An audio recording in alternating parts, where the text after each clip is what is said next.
Dusty. I want you to meet Benjamin. Well, I noticed you didn't have any friends, so I signed you up for the Guardian Angel program at church. Your mom's smoking hot. If I play my cards right, maybe someday I'll be your real guardian. Good morning, homeschoolers. You're really gonna enjoy the best writers' camp in the state. I'd like to introduce you to one of the greatest science fiction authors of our time, Ronald Chevalier.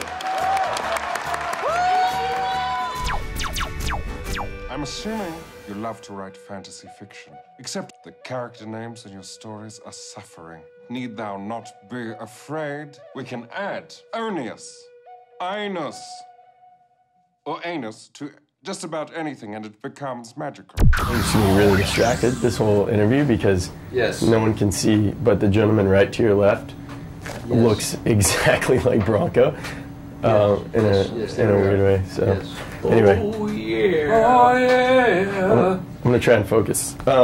So battle stags seem rude, pretty rude. How long did you train with it? How long did it take you to kind of warm up where you could ride it?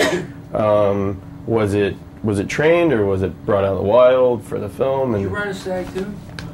I rode a stag, but they never put it on film. Yeah. They just seem like hard animals to work with. We just ride stags in our spare time. Well, they have them around the set, and it just called out to you to get on it. Yeah. Buck and Bronco. Yeah. It was tough on the old on the Tuckus. Yeah. For a long time. We weren't able to sound that thing for a long time. And Mike, you had your own scene with an animal. Was the snake professional? I mean, was it like method where it could kind of like shit on demand, or did it have to do a couple takes to work up to it? Or it was on a snake crap rig. Okay. So it wasn't actually the snake's crap. You'll notice that the crap kind of comes sort of like out of the center of the snake. I heard they would have like an espresso and a cigarette, and they would crap like crap right at a time. But the snake crap was pretty nasty stuff. Was he difficult? Like, was it easy to come? You know, would he stay in his trailer and say, "I'm not coming out until we shoot"? I liked the snake, but then it just kind of ruined some takes because it was always trying to move. Mm-hmm. And I'm not a professional snake wrangler. And Jennifer Coolidge, who was in a bunch of my scenes, she did not like the snake so much, so she would, you know, if it got too close to her, she would break character. Although it was brushing her breast many times. By the end, I was just trying to get a rise out of her. What do you think? You know, it's interesting because like Zaphod seems like he'd be friends with Brutus and Bronco. Like, what do you think he would think of those two guys? Absolutely. Yeah, they seem like they'd hang out together. Zaphod's from this movie Hitchhiker's Guide to the Galaxy. He has a big wig on too.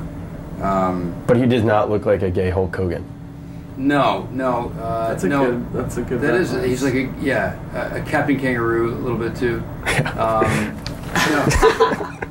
No, Zaphod was like more like an amalgam of Elvis Presley and Bill Clinton and Vince Vaughn, George Bush. But there's a little George Bush and Bronco, I think.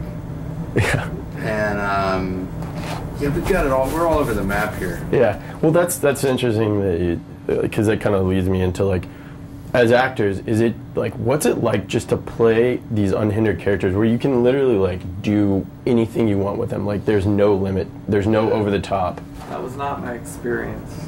He was under the top. Not over the top. Anytime I actually felt like I was acting at all, Jared would be like, "Can you just take it down a little bit?" And I'd be like, by the end it was just like total monotone, no facial expression. He'd be like, "Perfect." I was just really a wig.